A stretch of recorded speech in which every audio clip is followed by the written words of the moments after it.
Hi, my name's Briana from Briana K Designs, and I'm so excited for you to join me today to talk a bit about knit look garments.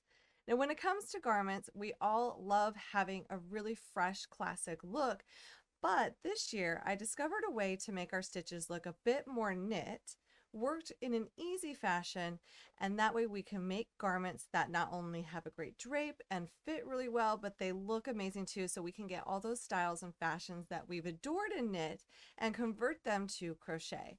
But before I jump to that, I want to talk about some of the classic knit look stitches that have been around for a little while, and that starts with ribbing. When it comes to ribbing, usually we start with a front post, back post. That's at least what I learned to do first. And so our sleeves or our cuffs were a front post, back post style ribbing. But when we work our ribbing in rows with either slip stitches, single crochet stitches, half double crochet stitches in the back loop only, that creates a beautiful ribbing. Let me show you what I'm talking about. We're going to start with this hat that has a gorgeous ribbing. As we can see, it looks like this is made in the round like knitting, where we have a knit and almost purl style look. But this ribbing is actually made in rows simply by working single crochet stitches in the back loop only. Now, this doesn't just have to take place on ribbing. We can make entire garments using these methods of working in the back loop and stitches to create these rows. Now, even using a half double crochet in the third loop is especially fun because that creates a knit look line down our garments. But all of these styles of stitches have to be worked in rows sideways, and then we tend to turn them and see this beautiful knit look. But when it comes to working in the back loop only or doing slip stitches, we often work them sideways. As you can see, this is our next segue into knit look stitches, and that's this stitch right here. This stitch became very popular for me when I first released it a while back. This is worked in the round continuously. It is not worked sideways. We're not doing any slip stitches, but this is a knit purl, true knit purl look in terms of crochet. So in knitting, this is how a knit stitch would look. And in knitting, we have also a purl stitch, and this is a mimic of that purl stitch in crochet. This is a really fun stitch to work, and I've used it on several projects. But I want to come back first and talk about this knit look stitch and how to achieve it. Now, when it comes to that knit look stitch, a lot of people are afraid of it when they hear the term waistcoat stitch or split single crochet. If you've ever tried this stitch before and hated it, hang tight, because I have a tip that will make all the difference in the world, and you will be able to work up this stitch the same way you would as if you were working a single crochet stitch. This stitch is not to be feared. I promise you, if you become really good friends with this stitch and you get the right tension happening, it is magic. So let's talk about that split single crochet. I'm going to jump ahead a bit here, and I'm going to give you a sneak peek of a garment that I'm working on that will be releasing, but I want to show it to you in terms of that split single crochet. So this right here is what is known as a split single crochet. We're seeing the front V of our stitch and less of this top part because we are working over it. Normally when we work a single crochet stitch, we would enter right here and work our stitch. But when it comes to a split single crochet, we're actually entering on the front of the stitch, right in between this V. So we're going to insert our hook right between that V on the front, and being careful when we come out on the back, because it's also important to come out the back in the correct spot as well. We will see an upside down V like this stitch right here. This upside down V, we're coming through the center of that as well. It takes a little bit of feeling it. Eventually you won't have to flip and look very often, but it just takes a little bit of practice. Then we are going to yarn over and pull up a loop, and we're really completing this like we would a single crochet stitch, except for one modification that is so important and you don't want to forget to do.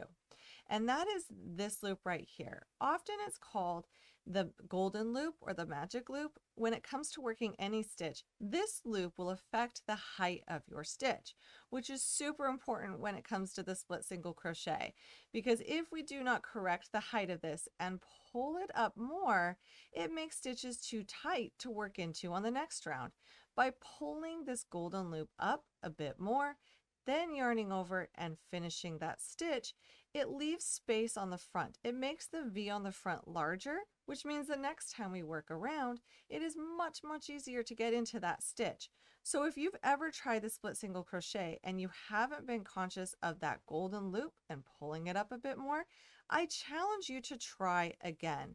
That will make all the difference in being able to work this easily and not fight with your tension as much. Because if I were to work this really, really tight on the next round, so if I were to work it like normal, notice how much smaller that stitch is compared to the previous stitches. It is harder for me to see and to get into the center of that V, where these stitches are given space and it is much easier to work. And when it's easier to work, that means that we can work them as simple as we do a single crochet stitch without being stressed about getting into those stitches on that next round. This is my favorite stitch to use these last couple of years, and you'll see why as we keep on talking about the knit look garments here. I'm going to talk a little bit more about that stitch you just saw. I'm sure it's piqued some interest, but first I want to talk about the split single crochet in terms of color work, because we love having color work in crochet. It is one of my favorite things to do, but once we take our stitches from working a single crochet or a single crochet in the back loop only, and we take it to working it as a split single crochet, it really changes the look of our garments. Let me show you a pair of mittens that I've made. So these are a pair of mittens that are completely crochet. I've used a slip stitch ribbing, which makes it a bit tighter. And I love the look of doing a slip stitch ribbing. This looks even more knit than a single crochet one. And if you need a ribbing that's a bit tighter, say to go around the cuff of your wrist, because we want mittens to fit quite tightly around there to keep us warm, you can use a slip stitch in the back loop only and create this gorgeous, really flexible ribbing that looks knit. And then all of these stitches are worked in a split single crochet. And by doing so, they look knit, but they are crochet. Our color work becomes a bit more crisp and sharp. It's really beautiful to work something like this up, and a lot of fun to do color work when it becomes so rewarding with these knit look stitches. Now these mittens still fit quite comfortably. The difference between using a knitting needle to make these and a crochet hook is that the crochet version is a bit more dense. That's just the nature of crochet, but we can use that to our advantage when it comes to mittens. We want mittens to be a bit more dense to keep us warm. These are really, really fun to work up, and we have a beautiful knit look mitten by simply using the split single crochet instead of a regular single crochet. Now let's also talk about color work in terms of hats. Once again, by using the split single crochet, but this time I used a single crochet ribbing. So this is single crocheting the back loop only. We wanted a bit more flexible around our head than we do on mittens, but it has a much tighter cuff. We have a gorgeous look here as well. Now, like I said, the split single crochet can be a little bit dense. So how do we solve that problem? When it comes to garments, we don't want a fabric that's too stiff. And that is sometimes the issue when it comes to that split single crochet, is if we're working it too tightly, especially, it can become really, really stiff. It's a denser fabric, and that's great sometimes. But if we want it to be a bit more flexible, we can change up our stitches a little bit and use a combination of stitches for color work using the split single crochet and other versions of knit look stitches. Let me show you what I'm talking about on a sweater. So this is the pine sweater, and you can see that the top of this is made completely in split single crochet. The color work is gorgeous, and it also varies on what hook size you're using and then your tension. We don't want our tension to be too tight because then this wouldn't fit right. So gauge is really, really important when working the split single crochet. These stitches are nice. It's not too stiff. It has some flexibility, but I did the color work on the top yoke, and then I changed up my stitch for this bottom part. This also has a knit look to it by alternating between two stitches and working in the back loop to create a texture and a fabric that is really unique to itself and a lot more flexible than what we were working up here. It gives us more space in the garment to have it be a bit more of a drape around our body. So we can always use a combination of stitches to achieve that knit look. And of course, we can do lots of different color combinations, lots of different styles of designs, and then even add details on cuffs or the bottom of sweaters. We can add a different color of ribbing, and it can be really, really gorgeous to wear. Now, this has been a lot of fun for me to explore the split single crochet in terms of color work and putting it on sweaters. But it always left something to be desired in terms of what we could do with the split single crochet. So we can use it for color work, we can use it on garments, but what else can we do with it? This last year, I worked really hard in discovering other ways to make these combinations of stitches look even more knit. And going back to that knit purl look, that's where it all started. So let's go back to that hat. Now this knit purl look is so fun and it has some flexibility. So much so that it's wonderful for socks. If you haven't seen my sock pattern on my blog, it is amazing. I'm not gonna lie. It has a knit look, but the stitches that are used are amazing for socks to get that knit look and still have a wonderful fabric with a drape and even stretch. We could also use this stitch on something like a tie. My husband loves this tie. Working it in the round, this is perfect for a gift, and this is the same stitch. So we're simply using the split single crochet and then the single crochet in the back loop only, and alternating those to get this knit look. It's really a lot of fun to work. And then we can even with, say, a pillow cover or something else, I've used the stitch to mix it up a little bit, even more drape, and I used the split single crochet and then 3 stitches in the back loop only, and this still looks knit, has a lot better drape because we're spacing out these split single crochets, and has a gorgeous look. This could be used for a lot of different garments, and it's really, really fun and easy to work up because you're always working the same stitch into the same stitch, so it's an easy repeat to remember. But what if we wanted to take this a step further? Because I knew there had to be more to this, say maybe taking this to making it look like a mock knit cable, and that was something that was really fun to achieve this last year with magical stitches. And this is what I'm talking about when I say a mock look knit cable. This stitch around the back is that knit purl stitch we absolutely adore. It's amazing for socks, and so I've used that for this sock as well. But on the front, I was finally able to find a hack to create even more stitches that look knit using only these stitches you see here. That's what's super incredible about it, is we're still only using the split single crochet and single crochet in the back loop only to create the purl look here. And then we've got this knit look cable. Now, how is this done? I'm sure you'd like to know. This is simply by using a series of special increases and decreases to move the stitches along the fabric. So are there any actual crossing of stitches here? No, it's not the same as crochet cables or a true knit cable. It's just a mock look. By moving these stitches along the fabric in a strategic way, we can create gorgeous garments with a knit look cable. Now, beyond that, of course, I wanted to take it to the next level. And what I'm talking about there is continuing to mimic knit stitches in crochet, including a few lace ones. Once we open up this door of being able to move the stitches the way that we want, we're not exactly creating a knit fabric. Well, we're not at all. We're creating a crochet fabric. So the density of our fabric will be slightly different than if we were to be knitting it. It's going to usually be thicker, and it might look slightly different, but it's a great mimic and a new fabric to crochet, really a new fabric to anywhere, because the only way to make this style of fabric is with a crochet hook. So then we want to make hats. We can. This is a gorgeous hat. This is another amazing stitch by using strategic increases or decreases within the split single crochet. So this one is completely split single crochet, but it has a great drape. The density is nice. We've got a little lace stitching going on there, and we've got a gorgeous hat that we can wear that really, we've never seen this fabric in crochet before. It is so fun to make. It is not difficult. We are not doing any type of tricky short rows. We're just simply working in the round using those split single crochets with strategic increases and decreases.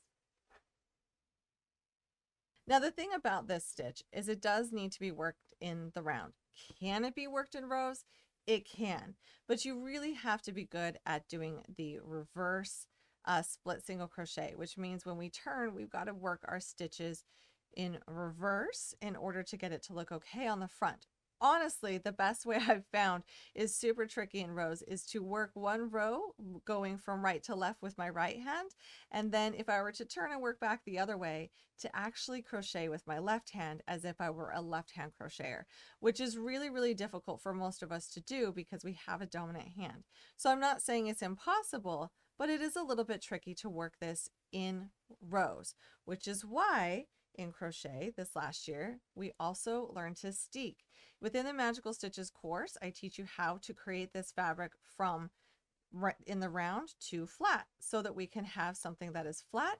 And this fabric, yes, we do cut it. Steeking is where we can cut our fabric. It is not scary. It's really easy to do. It's a hack that knitters have used when they want to do color work in the round because it's so much easier to do it in the round. They leave a space that they come back and they steek their fabric or cut it later and then finish off the edges. Your crochet is not going to fall apart. This is not something where you cut and it just explodes and you've got strands everywhere. It really is a unique way of creating fabric that can be flat but is meant to be worked in the round when we work it up. So that means that opens the door for cardigans or other type of shawls where we can work these stitches still, we can use these stitches in the round, but we can then cut them and finish off those edges to have them be flat. But I want to also show you some other stitches from the Magical Stitches collection where we are converting more knit stitches to look crochet. We've got different types of cables. These are some of my favorite cables. Yes, there will be more coming in the future. And I also want to talk about this unique texture stitch on the side. Once again, all of these are using a combination of 2 stitches, and that's the split single crochet and the single crochet in the back loop only. We can simply alternate these style of stitches to create different textures of fabric. I love this side texture of fabric, as well as continue to create different types of cables of different sizes that really just flow across our work. And this is a really, really fun stitch to work and see those cables come alive. Now you've heard me hint at lace style stitches. This is where eyelets or opening up the fabric becomes important. And I did this with stockings this last year and I have even more stitches coming, but these are new stitches where I used not only the strategic increasing and decreasing of the stitches to create a fabric, but also some chaining to create some gorgeous eyelets. Let's take a closer look. So in the stocking series, of course, I still had some mock look twisted cables that were a lot of fun. We added some bobbles into our stitches to make that really look fun as well. And then we ventured into a bit more of a lace look where we've got these eyelets floating across our stitches and we're mimicking knit lace.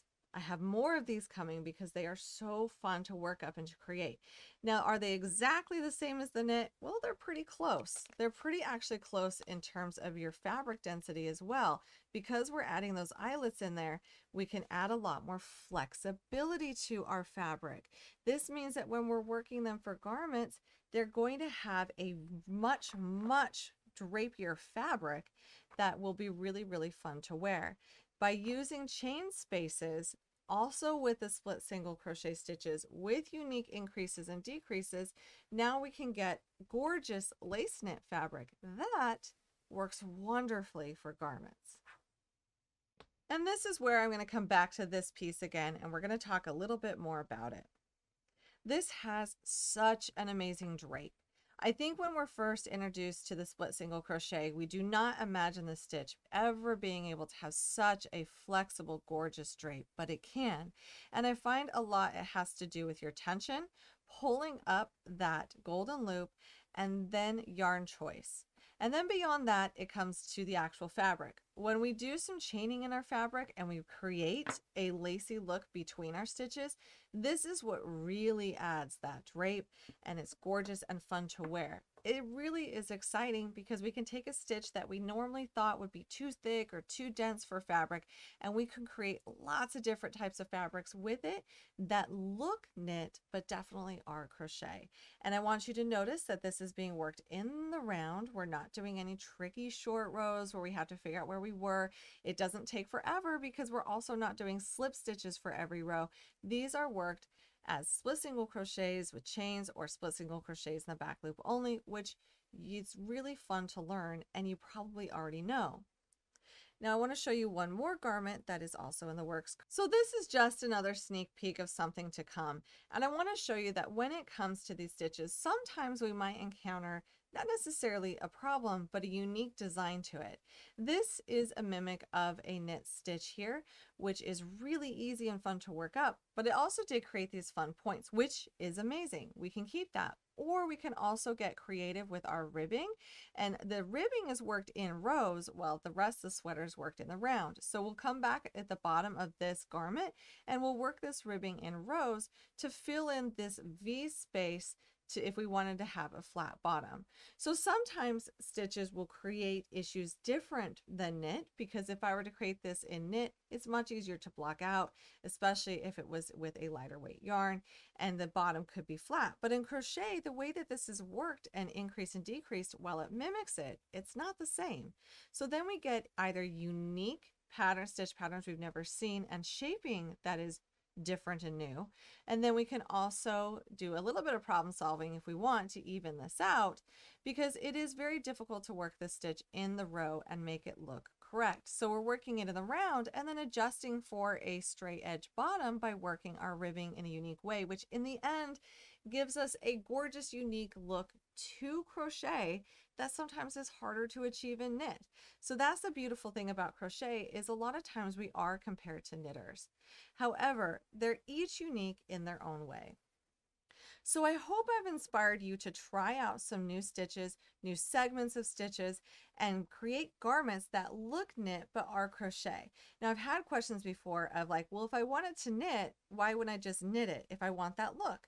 But the thing is, having a hook is so much fun. And if you already know how to crochet and you already have learned the skills and the tools you already need, why not take those to the next level and create knit look garments, but with their own unique density of fabric and their own unique look to crochet. Thank you so much for joining me today, and I can't wait to chat with you again soon.